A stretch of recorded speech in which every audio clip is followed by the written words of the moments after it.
Mari kita akan membuka bersama-sama dalam kitab Kisah Rasul pasal yang pertama, ayat yang ke-6 sampai dengan ayat yang ke-11.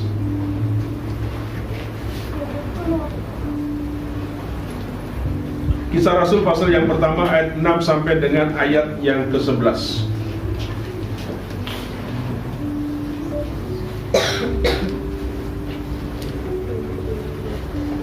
Saya membacakan untuk kita semuanya Kisah Rasul pasal yang pertama ayat yang ke-6 sampai dengan ayat yang ke-11. Demikian bunyi firman Tuhan.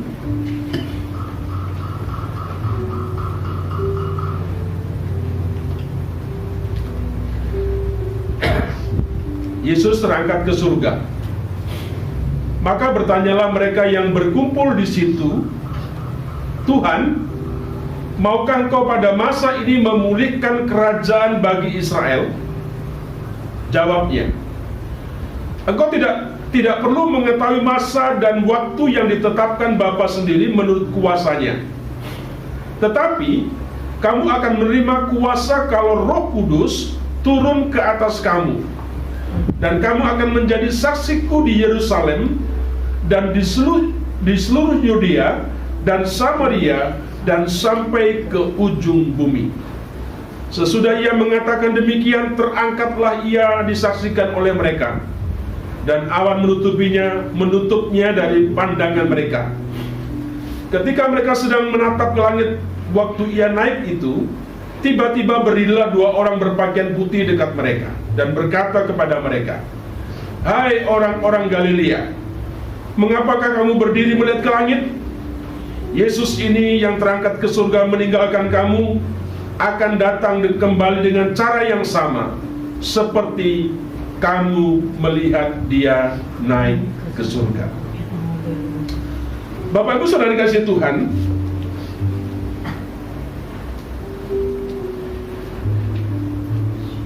kalau di negara lain seperti hari ini tidak ada acara yang khusus, bahkan pemerintah tidak memberikan hari libur begitu ya. Tapi kita bersyukur di Indonesia, hari kenaikan Al-Masih Tuhan Yesus Kristus itu kita diberikan libur secara nasional ya. Harusnya kita syukurin ya, untuk kita bisa bersama-sama merayakan akan hari yang juga bersejarah seperti itu. Nah Bapak Ibu, di dalam kekristenan jangan lupa ada beberapa hari raya ya. Ada 5 hari raya yang itu menjadi hari raya besar bagi kita orang Kristen seperti itu. Nah salah satunya adalah hari kenaikan Tuhan kita Yesus Kristus. Nah, kenaikan Tuhan Yesus ke surga, Bapak Ibu dikasih Tuhan, kalau kita perhatikan di dalam Alkitab, ada beberapa orang yang mengalami seperti itu.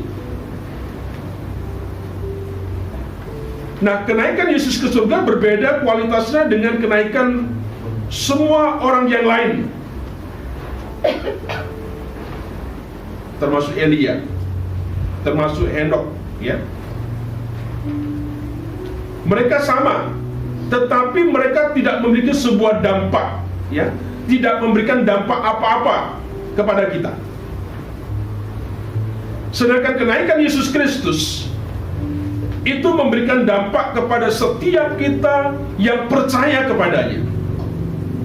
Sama-sama, tetapi tidak memiliki sebuah dampak. Tapi ketika kita melihat apa yang dialami Yesus Kristus, bagi kita orang percaya, itu sangat-sangat berdampak.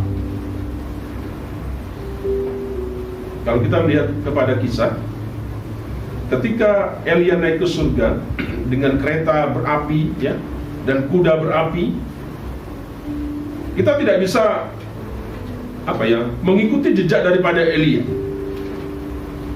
Tetapi ketika Tuhan Yesus naik ke surga, maka Yesus membuat sebuah jembatan rohani ya, antara bumi dan surga, sehingga setiap kita yang percaya kepada Kristus melalui jembatan rohani ini ya Bapak Ibu, kita bisa ke surga melalui Kristus. Nah, Tuhan Yesus naik ke surga memiliki makna yang sangat kaya di dalam Alkitab. Setiap tahun kita menggali, setiap tahun kita merenungkan apa sih makna daripada kenaikan Tuhan Yesus. Kenapa Yesus harus naik ke surga?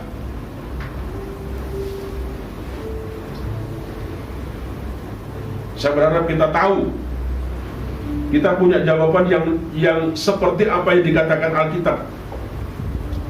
Ada banyak jawaban untuk pertanyaan tersebut. Tetapi salah satu alasan kenapa Yesus naik ke surga, itu berarti bahwa penebusan sudah selesai. Penebusan sudah selesai. Dan sekarang Kristus menjadi imam besar di surga. Inilah yang dikatakan dalam kitab Ibrani mengenai kenaikan Kristus. Sedangkan Yohanes menyatakan bahwa kenaikan Kristus adalah pemulihan dari anak Allah. Ya. Berbeda lagi dengan apa yang dikatakan Rasul Paulus. Kenaikan Kristus adalah kemenangan terakhir, di mana musuh-musuhnya diletakkan di bawah kaki Kristus. Dan tentunya ini juga menjadi sebuah kemenangan bagi kita orang percaya. Amin. Wah, kalau kita nyanyi seperti itu rasanya ya. Bukti terapi harus begitu ya. Kita nyanyi begitu ya, terserah versimu seperti apa, silakan. Kita tidak mendoktrin orang seperti ini. Sehingga nanti jangan sampai berkata kita niru orang karismatik, orang enggak. Alkitab sudah mengajarkan kepada seperti itu bagi kita. Orang yang paham, yang tahu, bisa menyatakan seperti itu. Kemenangan rasanya lepas ya. Kita nyanyi kadang-kadang terbelenggu, kira-kira begitu ya, dengan sebuah ritme, dengan sebuah aturan sebagainya seperti itu. Jadi itu yang kita bisa lihat dari apa yang dikatakan oleh Rasul Paulus. Namun bagi Lukas, Bapak Ibu, bagaimana dengan Lukas? Dia menuliskan dalam Kisah Rasul apa yang diajarkan dalam Kisah Rasul tentang kenaikan Kristus ke surga. Hal ini yang diajarkan. Saya hanya dua secara cepat membagikan kepada setiap kita. Apa yang diajarkan oleh Lukas dalam tulisannya dalam Kisah Rasul ini, ya. Yang pertama dikatakan Kristus akan datang kembali. Ya, Kristus akan datang kembali.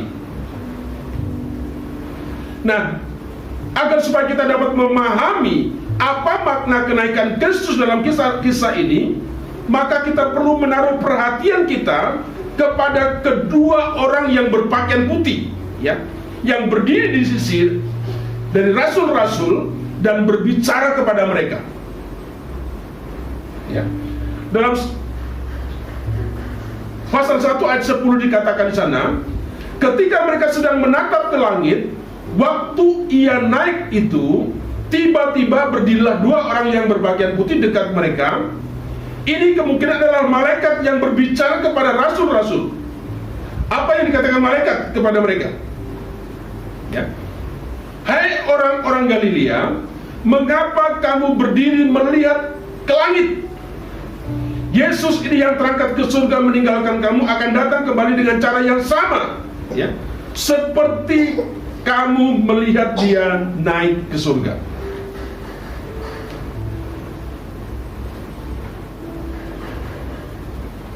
Bapak Ibu, mereka tidak akan membawa Yesus kembali ke dunia ini hanya dengan memandang ke langit saja. Tidak ada gunanya terus kita memandang kepada langit. Dia telah pergi, ya. Mereka harus membiarkan dia pergi. Dan dikatakan apa? Dia akan kembali kelak sesuai dengan waktunya nanti, dan kembali dengan cara yang sama.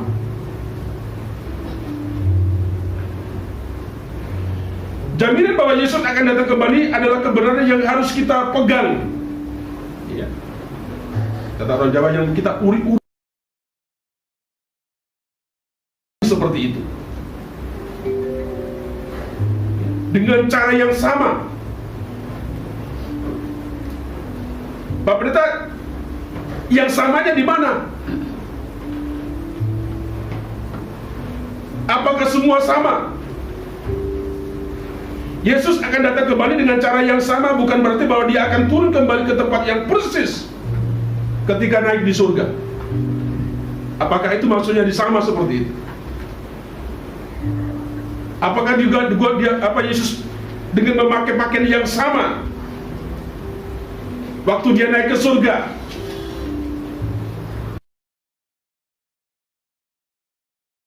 Dimaksudkan memahami kesamaan dan perbedaan ke surga, dan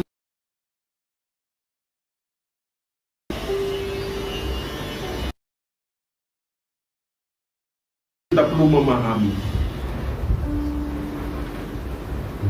di mana persamaan dan kedatangannya Kristus kelak. Ya. Perhatikan dalam pasal yang ke-11 ayat 11. Ada kesamaan antara kenaikan Kristus ketika kamu melihat dia naik ke surga. Apa yang sama? Apakah yang sama? Yesusnya dan caranya. Kenaikan kedatangannya akan berlangsung secara fisik. Ya. Caranya sama antara kenaikan dan kedatangannya. Apa itu? Dengan awan kemuliaan.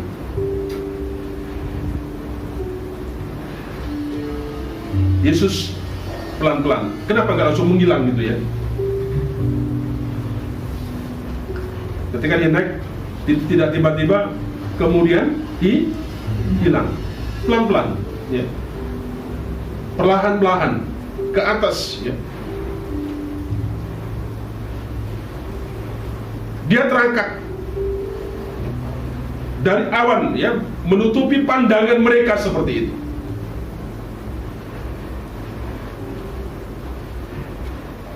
Bapak Ibu kasih Tuhan, perbedaan dan kesamaan ini yang perlu kita selalu selalu kita tahu, kita pegang sebagai orang-orang percaya.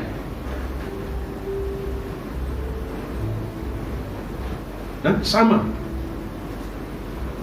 Ada perbedaannya antara kenaikan dan kedatangannya kelak. Walaupun sesuatu yang rahasia, Bapak Ibu, apakah benar seperti itu? Kalau tetapi kita hanya bisa melihat apa yang dituliskan dalam Alkitab, yang kita bisa melihat ada sebuah perbedaan. Ya, kenaikan Kristus surga tidak ditunjukkan kepada semua orang. Apa kata Calvin tentang hal ini? Dia mengatakan sebagaimana setelah kebangkitannya ia tidak menunjukkan dirinya kepada semua orang, ya. Setelah kebangkitannya, ya. Demikian juga ia tidak mengizinkan semua orang menjadi saksi kenaikannya ke surga. Karena ia menghendaki bahwa misteri iman diketahui melalui pemberitaan Injil, bukan dengan dilihat oleh mata jasmani kita. Tuhan ingin kita percaya, ya, bahwa dia naik ke surga bukan dengan mata jasmani, ya, tetapi dengan iman kita. Murid-murid, ya, dilihat oleh murid-murid. Tetapi kedatangan Kristus kembali akan dilihat, akan disaksikan oleh jutaan orang. termasuk juga dengan malaikat. Sebab sama seperti kilat, kata firman Tuhan, memancar dari sebelah timur melontarkan cahaya sampai ke barat, demikianlah pula kelak kedatangan anak manusia. Bapak Ibu, apa yang penting yang mau saya tekankan di sini? Yaitu Yesus akan datang kembali. Inilah sebuah pengharapan kita. Ketika kita merayakan, memperingati hari kenaikan Yesus Kristus, Bapak Ibu, jangan lupa satu pesan yang harus selalu menjadi pengingat kita, menjadi sebuah pengharapan kita, yaitu Yesus akan datang kembali.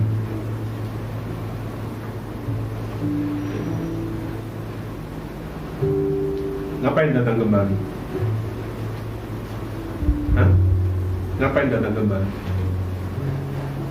Menjemput orang percaya. Ya.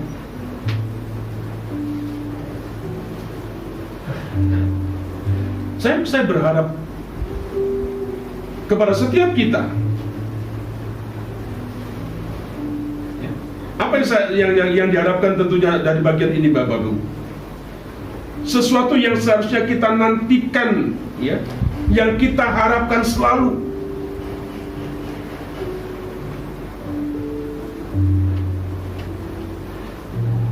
Jangan sampai tidak ada sebuah pengharapan seperti ini. Kita lupa, ya. Kita hanya sibuk dengan sesuatu yang duniawi seperti ini.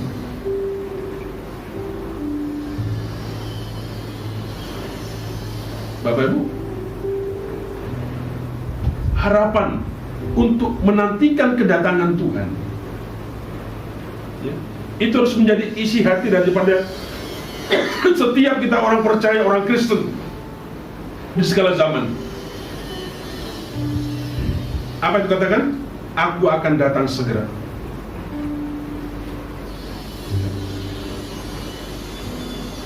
Apa dikatakan oleh Yohanes dalam kitab Wahyu? Ketika katakan, ya, aku akan datang segera. Respon daripada Yohanes dalam kitab Wahyu, amin. Ya, datanglah Tuhan Yesus. Wahyu 22 ayat 20. Dia mengatakan seperti itu. Bapak Ibu dikasih Tuhan, ini menjadi sebuah perenungan bagi setiap kita, menjadi sebuah aplikasi dalam kehidupan kita. Harusnya kita berkata seperti Yohanes. Tentunya kita orang-orang percaya, orang Kristen yang benar harus menantikan sebuah penggenapan, pengharapan kita yang penuh bahagia, ya, dari penyataan kemuliaan Allah yang maha besar dan juru selamat kita, Tuhan Yesus Kristus. Kita ini adalah warga kerajaan surga. Itulah sebabnya kita menantikan kedatangan Yesus, ya. Kita bukan warga kerajaan duniawi seperti itu, tetapi kita adalah warga kerajaan surga, ya. Itulah sebabnya kita menantikan kedatangan Yesus.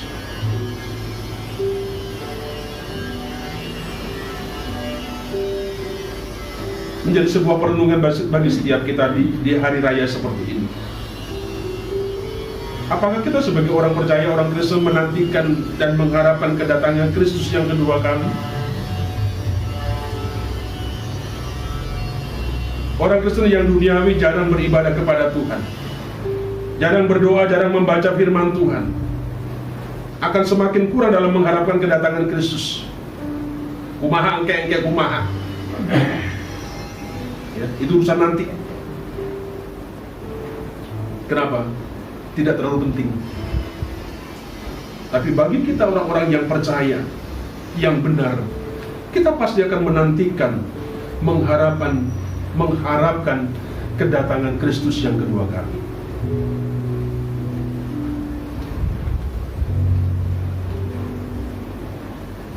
Bapak Ibu, Kalau kita tidak memiliki sebuah pengharapan akan kedatangan Kristus, maka ada sesuatu yang salah, something wrong dalam kehidupan kita.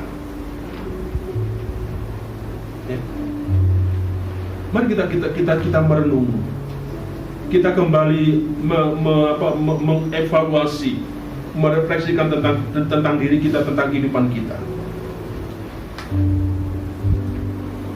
Kalau kita sudah tidak lagi mengharapkan kedatangan Tuhan, pasti ada sesuatu yang salah dalam kehidupan kita. Kenapa? Karena kita sudah terjebak ke dalam hal-hal yang materi, hal-hal yang sekunder. Gereja boleh bangun ini, bangun itu, boleh saat bikin. Itu bukan sebuah tujuan. Apa yang menjadi fokus tujuan adalah jiwa. Orang taat kepada Tuhan. Bonuslah kalau kita nanti punya gereja, kita bisa beli ini, kita bisa membangun kongres itu. Bonuslah sampai kira. Tapi itu bukan tujuan daripada kita gereja. Ya. Gereja juga bukan tempat untuk mengumpulkan duit, pundi-pundi Bapak Ibu persembahan untuk dikumpulkan.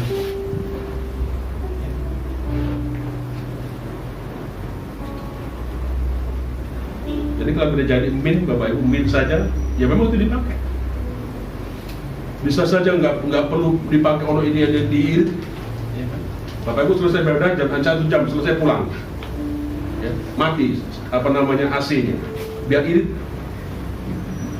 Kalau lamanya satu saja yang nyala, nah, kita nangis-nangis Tuhan kasih lampu, Tuhan kasih ini sebagainya. Kita pakai, ya. Gak apa-apa. Itu memang pekerjaan itu memang seperti itu.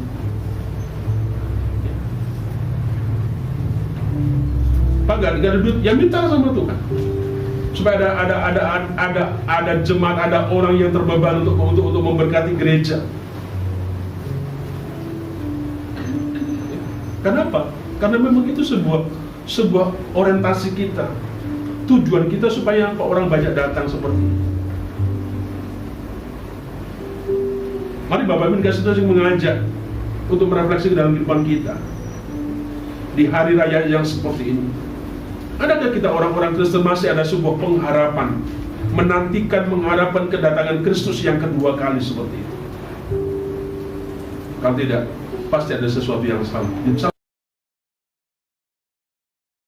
Kita sedang mengejar tentang materi, tentang dunia seperti itu. Hamba yang setia pasti akan menantikan kedatangan tuannya. Hamba yang tidak setia, ya, akan berkata dalam hatinya, Tuanku tidak datang, ya.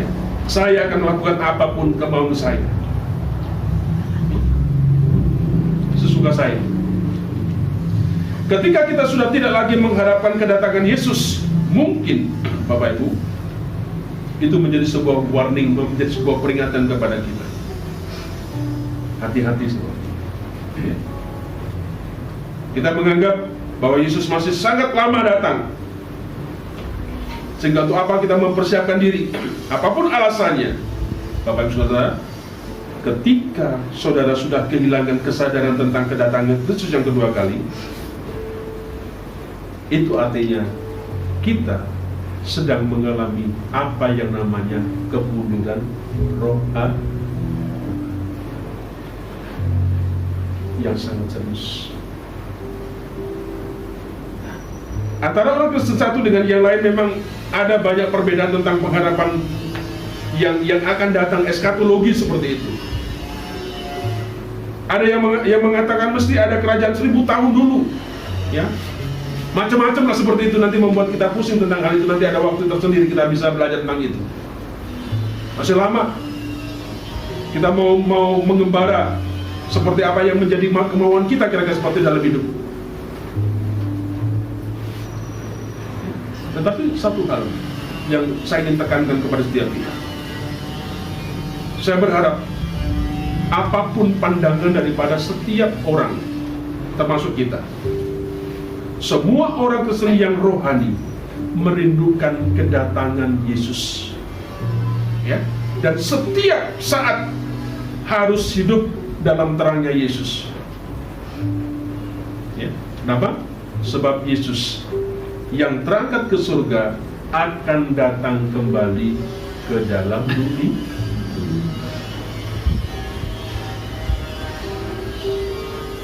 Bapak Saudara, setiap kali Bapak Ibu melihat, memandang ke langit, ya, menatap ke langit, ingatlah bahwa Yesus akan datang ke dunia.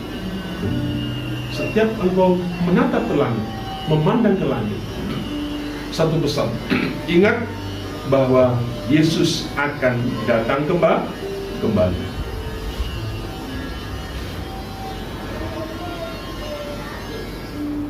Kita terus terjaga, kita harus bersemangat, ya, kita harus waspada. Lihat langit, itu mengingatkan kita, menjadi alarm bagi kita bahwa Yesus akan datang kembali. Yang kedua, apa yang menjadi pesan yang ingin saya bagikan kepada kita? Yang kedua adalah kita tidak boleh pasif. Ya, kita tidak boleh pasif. Nah, hal yang diajarkan oleh kisah Rasul di sini, Bapak Ibu, tentang kenaikan ke surga adalah kita tidak boleh pasif. Ya, perhatikan di sana. Ada kata yang penting yang diulang-ulang oleh malaikat ini, ya, yakni kata langit dan surga. Ya, kedua kata ini disebutkan, ya, totalnya sebanyak 4 kali dalam ayat 10 dan 11. Ya, dikatakan ketika mereka sedang menatap ke langit, waktu ia naik itu, waktu Yesus naik itu, tiba-tiba berdirilah orang yang berpakaian putih dekat mereka. 11. Dan berkata kepada mereka, "Hai orang-orang Galilea, mengapakah kamu berdiri melihat ke langit?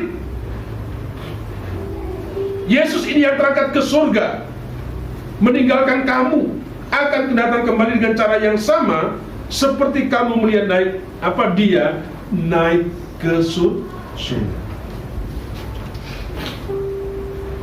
Bapak Ibu, ketika Yesus naik ke surga, ya, ketika Yesus, ya, terangkat begitu, ya, ke surga, apa yang terjadi di situ? Murid-murid ditegur, ya, karena mereka sedang menatap ke langit setelah Yesus naik ke surga dan sudah ditutupi awan. Dia masih memandang, dia terus melihat seperti itu ke langit. Apa maksud daripada ayat tersebut, Bapak Ibu? Di sana firman Tuhan mencatat bahwa mereka yang berkumpul ketika itu sedang menatap ke langit. Dia melihat ke langit, dia memandang kepada langit. Pak, apa sih caranya menatap ke langit? Nanti Bapak Ibu kalau belajar tentang bahasa Yunani-nya, apa sih Pak itu ada kata tentang bahasa bahasa Yunani. Nggak usah saya katakan, nanti Bapak Ibu bingung seperti itu, ya. Saya hanya memberikan sesuatu yang gambaran yang mudah saja. Ya. Sedang menatap ke langit. Apa salahnya menatap ke langit?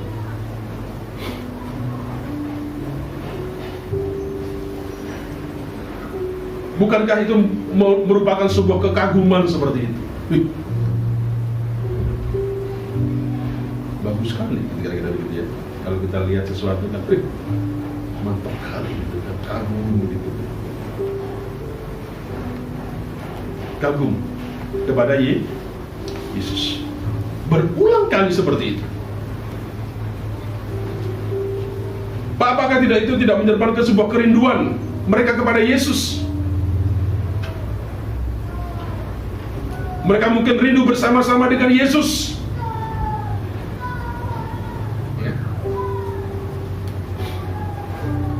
Kalau itu menjadi pertanyaan kita, itu sesuatu yang salah.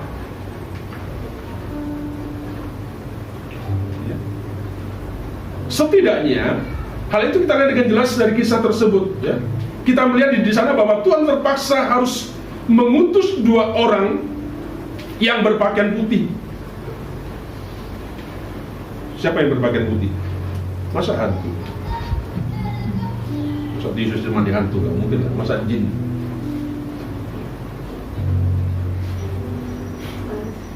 Tadi malam setelah saya dijemput, sambil saya persiapan, saya lihat di TV itu kok bicara tentang apa? Tentang hantu begitu kan. Saya bilang sudah 2:30, saya belum tidur Bapak Ibu, saya belum nonton TV. Ceritanya tentang kuburan, tentang begitu. Saya nengok ke jendela, takut nanti saya ditengok di situ. Harmoni apa? Nah, masa orang berpakaian putih akan jin atau genderuwo begitu? Tidak, saya bilang ya. Itu adalah malaikat. Bapak Ibu,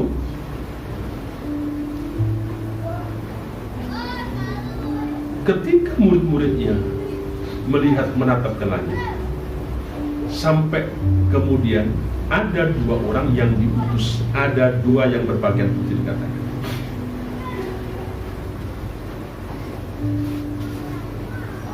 Untuk apa? Untuk menegur, ya, untuk menegur mereka.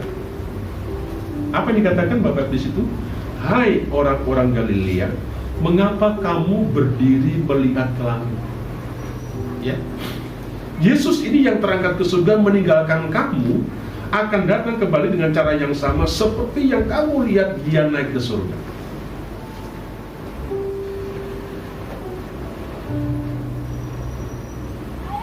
Seorang penafsir namanya John Stott, yang mengatakan bahwa ini sebuah teguran, ya, agar para rasul jangan memandang langit saja.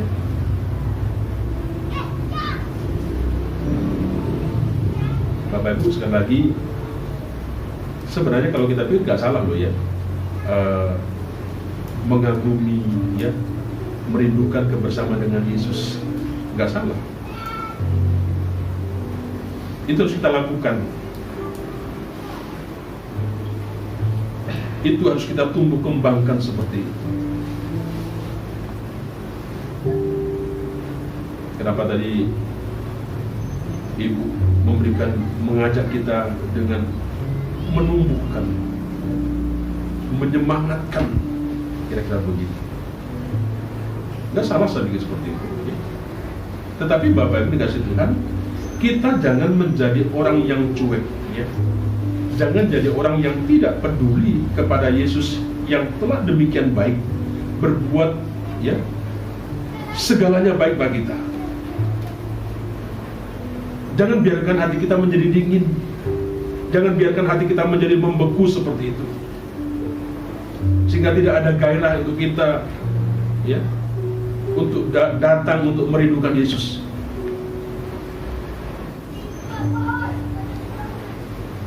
Saya tidak tahu apa yang menggerakkan Bapakku, apa yang memotivasi Bapakku, yang mendorong Bapakku datang beribadah kepada Tuhan. Datang dengan seperti itu. Ya. Saya tidak tahu kenapa Ibu kalau memimpin seperti itu,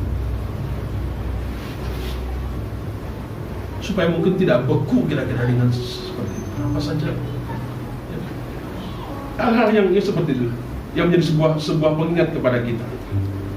Jangan membiarkan hati kita dingin, jangan biarkan hati kita membeku, sehingga kita ini tidak bergairah, kita tidak merindukan akan Yesus.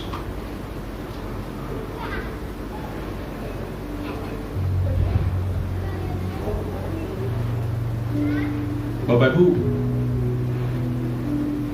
saya melihat ini yang menjadi masalah, ini yang menjadi persoalan.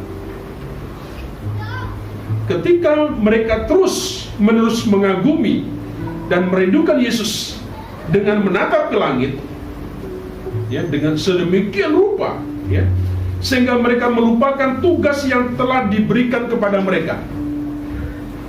Ya. Apa tugas mereka?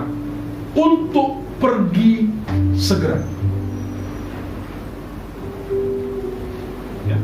Pergi bukan untuk kepentingannya di diri sendiri, bukan untuk mencapai apa yang menjadi targetnya, tidak. tetapi untuk bersaksi bagi Yesus sebagai Tuhan. Yang dia rindu, yang dia kagum. Itu sebenarnya yang dimau oleh malaikat kira seperti itu. Jangan kamu kagum saja, jangan kamu hanya saja rindu seperti itu. Tetapi malaikat ini ingin supaya dia pergi, itu tugasnya.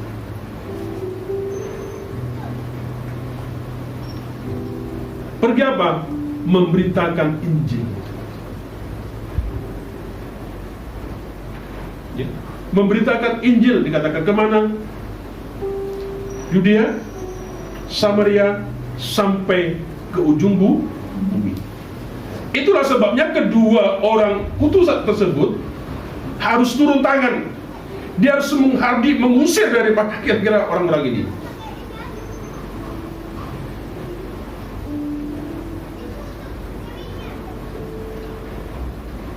Aneh Bapak Ibu ya. Sudah tahu dia dikasih tahu tugasnya. Ngapain? Tetapi dia hanya kagum saja begitu.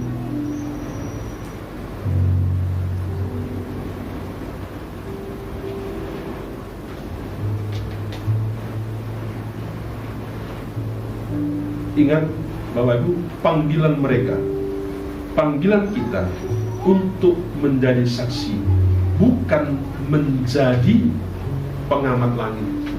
Ya. Jangan menjadi pengamat langit, jangan memandangi bintang seperti itu.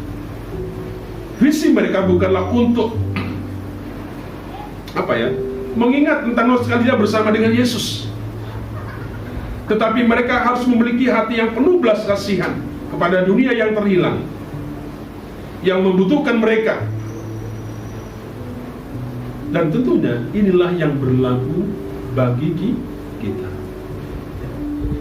Kita diselamatkan oleh Tuhan, bukan saja mandek di situ, tetapi Tuhan ingin orang-orang lain yang belum diselamatkan itu diselamatkan oleh karena kita. Sebab kita diutus pergi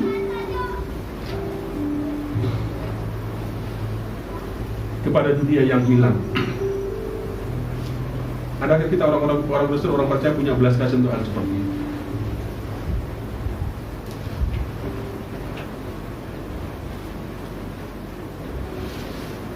Tapi Bapak Ibu,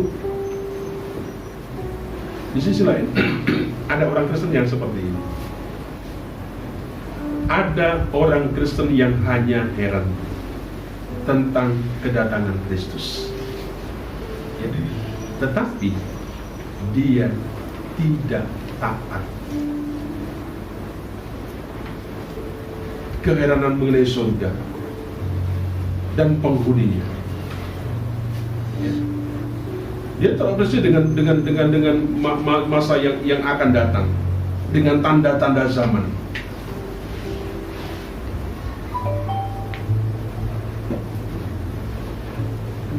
Banyak dengan bla bla bla seperti itu.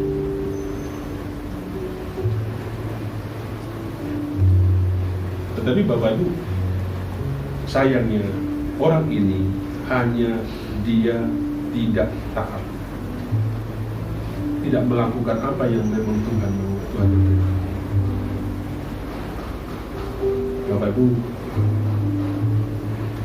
ada banyak peristiwa, ada banyak kejadian yang mengajarkan tentang hal ini. Tetapi saya ingin mengajak kepada setiap kita hari ini Bapak Ibu, ya, dari bagian ini, jangan menjadi orang Kristen yang pasif, jangan jadi orang Kristen yang kurang melakukan sesuatu untuk Tuhan. Kita adalah semua saksi-saksi Tuhan. Kita adalah duta-duta Tuhan. Kita adalah murid-murid Kristus. Bersaksi, memberitakan Injil, bukan semata-mata menjadi tugas tanggung jawab pendeta. Bukan majelis itu ada sebagai kita, tetapi setiap kita orang percaya. Hari Rabu kita latih, sebenarnya pelatihan. Apa yang Bapak Ibu dapatkan, ada sesuatu Bapak Ibu bisa bagikan. Harapannya nanti kelak, ketika mungkin ada orang yang datang kepadamu kau akan bisa bercerita, kau akan bisa bersaksi, kau bisa membagikan itu kepada orang lain. Ya, tadi tidak bisa kan kita ketemu hidup, katanya siapa bisa belajar, bisa membagikan sesuatu. Apa yang Tuhan ajarkan kepada kita, ada sesuatu yang memberkati kita, ajarkan membagikan itu kepada orang lain. Ya, mari Bapak Ibu, jangan pasif. Jangan pasif. Ya, itu tadi yang terjadi. Karena dia diam saja, hanya kagum saja, sehingga ditegur oleh kedua orang itu. Kenapa? Tugasnya tidak hanya mengagumi saja, untuk pergi seperti itu. Bapak Ibu, saya berharap kita tidak menjadi orang Kristen yang hanya penikmat berkat, hanya senang menikmati hadirat Tuhan. Tidak hanya senang kita memuji Tuhan dengan semangat dan sebagainya. Tidak. Bawa api itu, bawa roh itu, semangat itu, dedikasi itu untuk kita keluar. Kenapa? Memberitakan Tuhan. Dari kehidupan kita. Kalau ada tetanggamu yang berbicara, yang sharing kira-kira begini, ya kira-kira menurut saya Kristen begini kira-kira, paling tidak begini. Adalah caranya yang Bapak Ibu bisa belajar untuk membagikan seperti itu kepada orang. Itu tugas kita. Ya. Jangan menjadi orang Kristen yang pasif, jangan menjadi penikmat, pengampun dan sebagainya tentang kehidupan. Tidak. Ada sesuatu next yang Tuhan mau untuk kita pergi. Apa pergi apa? Untuk memberitakan Injil, menjadi saksi. Kalau Bapak Ibu berbicara. Saya percaya Bapak Ibu, tempat ini akan dipenuhi dengan orang-orang. Ya walaupun Bapak Ibu tahu banyak tentang sesuatu kerohanian Bapak Ibu, tetapi sedikit Bapak bagikan dan Bapak terus berbicara. Pasti nama Tuhan akan diberikan. Gerejanya punya link, selalu diminta tolong Bapak Ibu bagikan link kepada saudara. Ketika kau jualan, bicara sesuatu untuk firman Tuhan. Jangan lupa ya, hari Minggu ke gereja. Apa saja? Itu tugas-tugas yang sederhana yang kira-kira begitu. Yang hanya kerjanya jualan dulu begitu. Jualan harus semangat, berapi-api kira-kira begitu, harus begitu.